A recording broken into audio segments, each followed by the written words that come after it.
Nesse vídeo nós vamos aprender sobre o pensamento de um médico que se tornou um grande filósofo. Ele fundou duas correntes filosóficas de pensamento e ainda influenciou diretamente o Iluminismo, a independência dos Estados Unidos, a Constituição norte-americana, a Revolução Francesa e o mundo que a gente conhece hoje.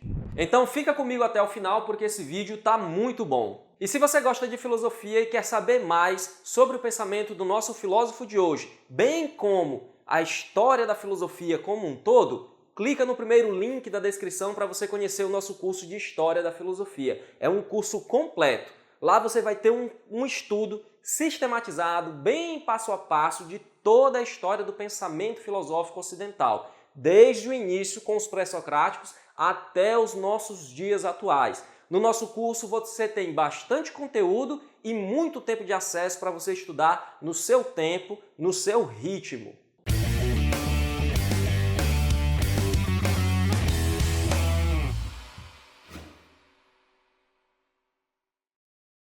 De toda a produção intelectual do Locke, 3 obras se destacam. O Ensaio sobre o Entendimento Humano, onde ele, ao tentar explicar como é que funciona o nosso pensamento, fundamenta as bases do empirismo. Depois nós temos 2 tratados sobre o governo, onde aqui ele vai nos dar a fundamentação para o liberalismo político. E por fim, nós temos as cartas sobre a tolerância, que é uma defesa tão grande da liberdade que vai influenciar em muito o Voltaire. O Voltaire que, ao ficar exilado da França, passa aqui um ano, 2 anos na Inglaterra, quando ele tem contato com toda essa obra do Locke, ele volta mais doido ainda para a França, mais revoltado, e lá vai fazer toda aquela sua produção intelectual em defesa da liberdade e vai influenciar a Revolução Francesa. Então, pessoal, por essa obra e pelo conjunto de toda a sua produção intelectual, nós temos o John Locke como um grande precursor do Iluminismo. E o desenvolvimento do pensamento dele se dá no contexto das guerras civis inglesas do século XVII. Guerras ocasionadas pela disputa de poder entre o rei e o parlamento, entre a monarquia absolutista e a burguesia. E, teoricamente, entre a teoria do direito divino dos reis de governar e as ideias liberais. Pessoal, olha só aqui o detalhe. Essas guerras começam em 1640 com a Revolução Puritana e só vai terminar em 1689 com o desfecho da Revolução Gloriosa. São quase 50 anos de luta, de guerra civil. Quando esse negócio todo começa, o Locke só tem 8 anos. E quando termina, ele já tem 58. É praticamente toda a vida adulta do cara mergulhada aqui no meio de toda essa confusão. E esse período vai ser crucial para a Inglaterra. Por quê? Porque aqui os ingleses vão definir de uma vez por todas a sua forma de governo. Eles vão dizer, ó, tá decidido. É uma monarquia constitucional. A Inglaterra é uma monarquia constitucional. O rei reina, mas não governa, porque quem governa é o parlamento. E o segundo tratado sobre o governo do Locke é uma justificativa teórica para a Revolução Gloriosa. É uma justificativa moral para o fato deles terem deposto um rei e terem colocado outro. É uma justificativa filosófica, uma defesa filosófica da monarquia constitucional. O Locke, no segundo tratado sobre o governo, ele vai dizer a melhor forma de governo, pelo menos aqui para nós, para os ingleses, é a monarquia constitucional. E parece que deu muito certo, né? Porque depois desse período, essas instituições políticas que os ingleses estabeleceram nessa época foram a base aí para eles se tornarem um grande império na época moderna. Bom, então ao justificar a Revolução Gloriosa, o Locke vai nos dar as bases de um Estado liberal, dizendo qual é a origem do governo civil, que vocês já devem ter sacado, não é uma origem divina. O Locke aqui vai rechaçar no primeiro tratado sobre o governo civil a ideia de que os reis devem governar porque é uma vontade de Deus. Ele está refutando a teoria do direito divino de governar. E aqui também ele vai estabelecer o objetivo de um governo civil e qual é a sua extensão. E para isso, pessoal, ele vai se valer do mesmo artifício do Thomas Hobbes. Ele diz que antes das pessoas se juntarem para formar a sociedade civil, os indivíduos viviam em estado de natureza. Só que, diferentemente do Hobbes, esse estado de natureza não era um estado de guerra de todos contra todos. Aqui não era todo mundo feito bicho querendo se matar, não. Aqui não existia esse negócio de o homem é o lobo do próprio homem e aí ele vai tentar se matar e a gente tem que criar o estado por causa disso, não sei. Não, ele vai dizer que em estado de natureza nós vivíamos em relativa paz e harmonia. Só que ele vai concordar com o Hobbes no fato de que nós temos que refutar o Aristóteles. O Aristóteles está errado. Olha aí, pessoal. É só uma implicação com o Aristóteles, porque ele já era démodé, já estava fora de moda? Não, porque o Aristóteles era o grande filósofo que fundamentava as teorias lá da igreja. E aí, como ele está querendo rechaçar o direito divino dos reis de governar, e o Aristóteles aqui também é o filósofo, segundo São Tomás de Aquino, eles têm que refutar o Aristóteles para construir algo novo. E também porque o Aristóteles diz que o indivíduo ele só é compreensível dentro de uma comunidade política, que eles leem essa comunidade política como sendo o Estado. Aí eles leem o Aristóteles dizendo que o indivíduo ele só faz sentido dentro do Estado. Então o indivíduo só passa a existir praticamente dentro do Estado. E aí os caras estão dizendo aqui que não. O indivíduo ele existe antes do Estado, ele não é inteligível somente dentro do Estado. E antes mesmo de viver em sociedade, o indivíduo ele é racional. O Aristóteles diz que a nossa racionalidade é uma racionalidade política, porque é uma racionalidade que a gente desenvolve na convivência com os outros indivíduos na polis. O Hobbes e o Locke vão concordar que antes mesmo de participar da sociedade civil, nós possuímos razão. E olha só outra coisa muito diferente do Aristóteles.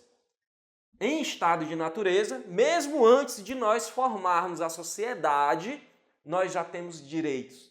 Direitos naturais, que são inerentes à nossa condição de ser humano. E então, esses direitos naturais que são inalienáveis, que eu não posso dizer, eu não quero esses direitos, eu não possuo esses direitos. Meu amigo, você tem esses direitos pelo simples fato de você ser uma pessoa. E que direitos são esses? A vida, a liberdade e a propriedade. Todo ser humano, antes mesmo de participar da sociedade civil, antes mesmo de viver sob a égide de um Estado, ele já possui esses direitos naturais. A vida, a liberdade e a propriedade. E aí isso soa como música para os ouvidos aqui, do ideário liberal defendido pela burguesia. Bom, então tá certo. Antes de viver em sociedade, eu já possuo direitos e dentre esses direitos, a propriedade. Os indivíduos não vivem em sociedade, eles não estão se comunicando uns com os outros, mas já podem ter propriedade. Então, qual é o critério que eu uso para estabelecer que alguma coisa é minha? Segundo o Locke, ele vai dizer que é o trabalho. Se você encontra algo que não é de ninguém, que está aí na natureza, sem nenhum dono, e você imprime seu trabalho àquela coisa se torna sua. E pronto, não é mais de ninguém. Eu peguei uma árvore e transformei aquela árvore em várias lanças, numa canoa, construí uma casa, aquela casa é minha. Eu encontrei uma terra desabitada que não era de ninguém, comecei a plantar, comecei a transformar, a produzir alguma coisa naquela terra, aquela terra é minha. E pela teoria do Locke, existe um limite na propriedade, por quê? Porque a propriedade ela existe porque eu imprimo o meu trabalho em determinada coisa. E o meu trabalho, ele é limitado. Então eu não vou poder ter uma propriedade ilimitada. Eu só vou poder ter a propriedade que eu puder trabalhar nela. Só que os homens inventaram o dinheiro e com o dinheiro veio o comércio. E para o Locke, o ato de comprar alguma coisa é, assim como o trabalho, uma forma justa de adquirir propriedade. Só que se o trabalho limita a minha capacidade de ter bens, de ter posses, de aumentar a minha propriedade, isso não acontece com o dinheiro. Quanto mais dinheiro eu tenho, mais coisas eu posso comprar. E a minha capacidade de acumulação de capital não tem um limite estabelecido. Então eu posso acumular o dinheiro que eu quiser e comprar tudo aquilo que eu puder comprar com o dinheiro que eu tiver. E está tudo bem, está tudo certo, é tudo moralmente legítimo. E então está justificado, teoricamente, a diferença, a desigualdade de propriedade entre os homens. E pessoal, apesar do Locke defender que nós vivíamos em relativa paz e harmonia no estado de natureza, esse estado de natureza não era o céu não era o paraíso na terra não. Existiam violações, existiam conflitos, violações aos direitos naturais, a vida, a liberdade e a propriedade. E para que os indivíduos pudessem resolver esses conflitos com justiça, eles resolveram criar um contrato social, um pacto social, onde eles passariam a viver agora fazendo parte de um corpo político, que desse corpo político sairia alguém imparcial para julgar com justiça essas violações, esses conflitos, essas brigas. E aqui, olhem só o detalhe, o contrato social se dá através de um pacto de consentimento, diferentemente lá do Hobbes, que é um pacto de submissão ao poder absoluto do governante. E além de um pacto de consentimento, é um pacto unânime. Todo mundo consentiu em viver agora nesse corpo político, porque a gente não pode obrigar ninguém que não queira participar disso aqui a participar, porque senão isso vai ferir o direito natural de liberdade da pessoa. E então, faz-se esse pacto social, esse contrato social, para quê? Para preservar os direitos naturais e para proteger o próprio corpo político, seja de guerras internas, seja de guerras com outras nações, com outros indivíduos que não fazem parte desse corpo político. Bom, a partir daqui então, a gente já mata logo essas questões. Qual é a origem do governo civil, qual é o seu objetivo e qual é a sua extensão. Qual é a origem, pessoal, do governo civil? É o direito divino de governar? Não. A origem do governo civil é o consentimento dos indivíduos. O governo civil se legitima a partir do consentimento unânime de todos os indivíduos que fazem parte desse corpo político. E esse corpo político é feito para quê? Qual é o objetivo do governo civil? Preservar os direitos naturais e proteger o corpo político. Pronto! O objetivo dele é esse e o tamanho desse governo vai ser apenas o suficiente para fazer isso aqui. Pronto! O governo só tem que resolver os conflitos das pessoas. Não tem que dar educação, saúde, moradia, emprego. Não tem nada disso. Um Estado liberal é um Estado mínimo. É um Estado que seja suficiente apenas para preservar os direitos naturais e proteger o corpo político. Pronto, acabou. E o que é esse corpo político? É a sociedade civil. E se a gente consentiu de forma unânime a formar essa sociedade civil, é através do princípio da maioria que nós vamos estabelecer como é que essa sociedade civil vai se formar, como é que ela vai se dar e como é que o governo vai ser. E aí o Locke diz, o Aristóteles dizia que existiam 3 formas de governo. Uma forma de governo em que um governa, que é a monarquia, uma forma de governo em que poucos governam, que é a oligarquia, e uma forma de governo em que todos governam, que é a democracia. Qual é que a gente vai escolher? Não precisa escolher entre uma delas. A gente pode fazer um governo misto, uma monarquia constitucional. Aqui, na monarquia constitucional, nós temos um rei? Temos. Então, nós temos o princípio da monarquia. Nós temos um parlamento? Temos. Então, nós podemos colocar uma oligarquia nesse parlamento e podemos colocar uma democracia nesse parlamento. Aqui, quem representa a oligarquia é a Câmara dos Lordes e quem representa a democracia é a Câmara dos Comuns. Então, nós formamos um governo misto em que todos os princípios, todos os anseios, todos os interesses possam conviver conjuntamente. Não precisa o rei querer acabar com o parlamento ou o parlamento querer acabar com o rei, porque todos estão representados nessa forma mista de governo que é o sistema monárquico constitucional da Inglaterra.